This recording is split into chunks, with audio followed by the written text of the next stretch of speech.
Welcome to Inside Bremerton. This is the City of Bremerton's video newsletter, focusing on issues and topics important to its citizens. We are in the F.R.O.G Soap Central, the F.R.O.G Soap Kitchen. We are with Laura Knaib. Laura is the queen of F.R.O.G soap. And I met Laura last fall at a Bremerton Green Drinks, if you've ever participated in that great event where great networking happens. And Laura approached me and said, I do F.R.O.G soap and I'd like to be on your show. And that's what I love. Laura, thank you so much for, number one, reaching out and for inviting us to F.R.O.G Soap Central. You are most welcome. Glad you're here. So, first of all, Laura, tell us a little bit about your background when we're in your great home. Have you always lived in Bremerton? Tell us about yourself and your family. No, my husband and I are transplants here. He is from the great state of Maryland, and I'm from Rhode Island. We ended up out here because my husband was in the Navy, 25 plus years, retired, and we like it. Gonna stay. Of course, we are staying. And let's see, I was born in Rhode Island. Dad was in the military, so we traveled around the country a bit. Ended up in California, then back to Rhode Island, then down to Maryland, and out here. I've just lived all over. All over. So you were a Navy brat, married a Navy guy, became the Navy wife. You've lived a transitory lifestyle for many, many years. How long have you lived in Bremerton? Oh, golly. Geez. Let's see, we're out here 25...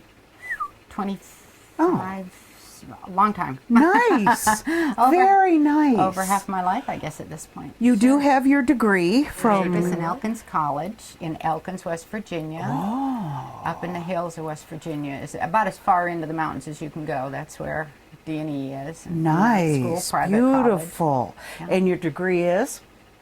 Fine arts, and I have a minor in environmental science. So she's one of those. She's a fine arts gal. So here she goes on this soap. So tell me about the process. Have you always made soap? Pretty much. My folks are Depression-era children. We always made, reused, redid everything. I mean, we even got some of our toys came out of the dump. It was kind of a lending and loan sort of place. Anything good, people leave it by the edge.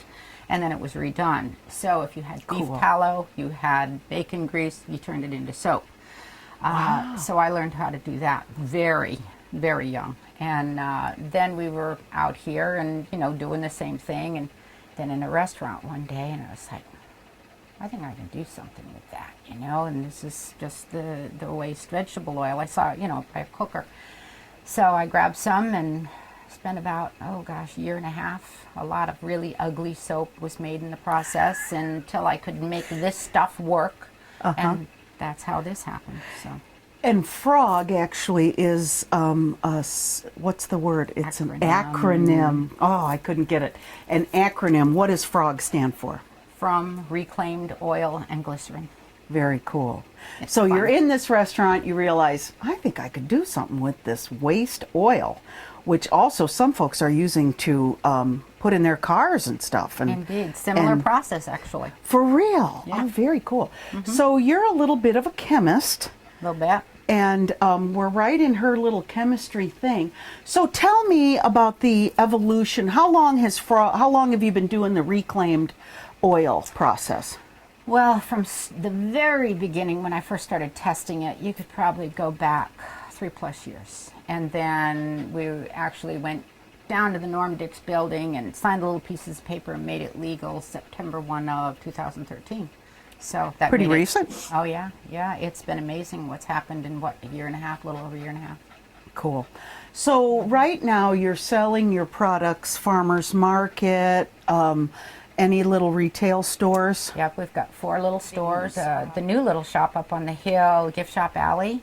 Right, okay. Right. And let's see, there's another one in Port Townsend, The Perfect Season. Nice. And then online, and we're looking forward to having our own shop here pretty soon. So, stay tuned for that.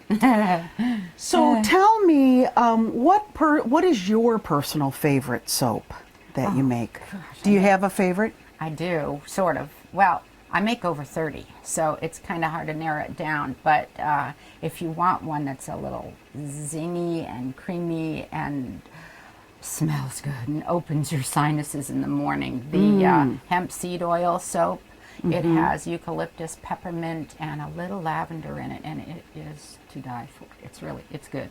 It's Nice, good. nice. Then all the goat's milk soap, they're good. They're all good. You know, they're all better than what you're going to get in the store. Right, right. Do you ever custom make soap? Somebody says, you know, my husband really likes a mint and a, you know, patchouli, or, you know, just kind of crazy combinations. Sure. Do you make any of those for, let's say, happy birthday, Kyle, here's your own personal soap? Absolutely. We do cool. that. We put them in little, kind of, I call them gizmos, little bitty gizmo things. I have several of the designs of soap we have came expressly from somebody asking.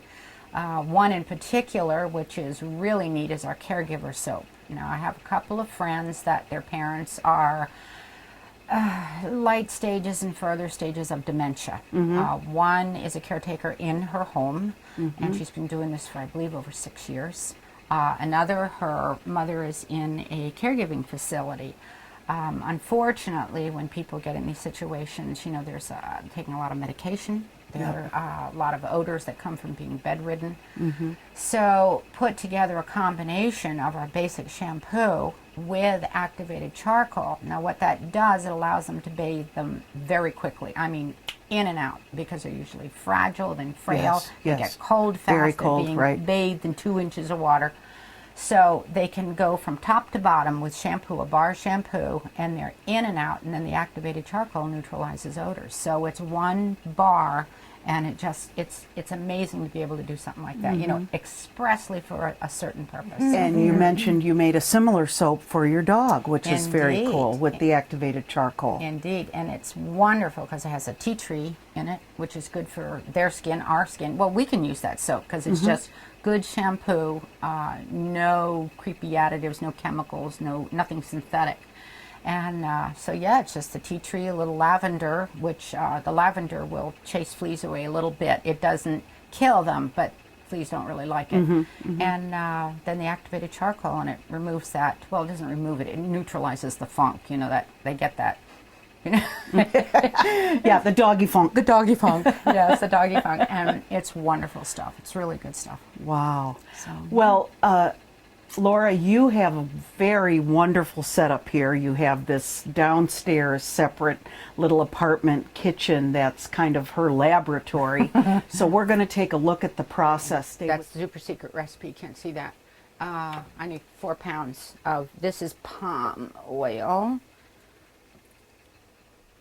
because I'll be making 16 pounds. And the reason you have to be precise on this is because lye will react with different oil in a different way. Next thing is to measure out the waste vegetable oil. So we will get this jug and 2 sieves for a final sieve. Now this is filtered out waste vegetable oil, not Arizona tea. I should write on there, ZIP, WVO. Make no mistake, that is not tea. And I need, let's see, I'm going to measure this out twice. My little scale won't let me measure it out all at once. Can you smell the French fry oil? Yeah, it starts out that way. It won't smell like that when it's done. All right, now I'm going to go to the bucket behind you here in a sec here. Let's see, okay. And then in.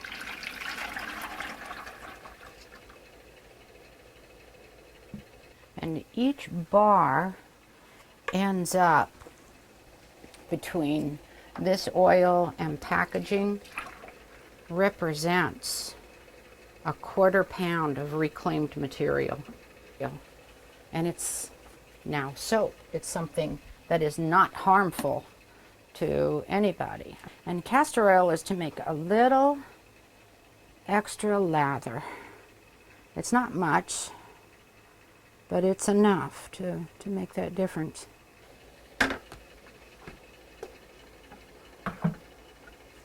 And then the next thing is going to be to add in the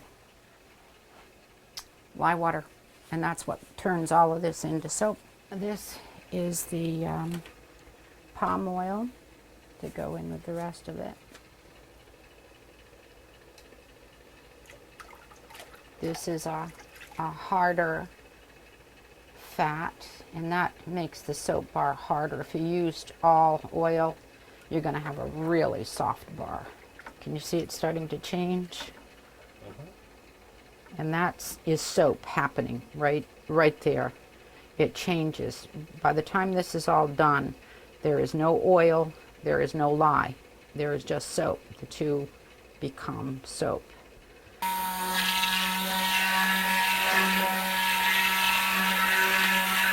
We'll add the scent, which is, this is peppermint essential oil. Then what I'm going to do is divide this into 2 of these buckets. And now I'm going to pour this white into these 4 molds.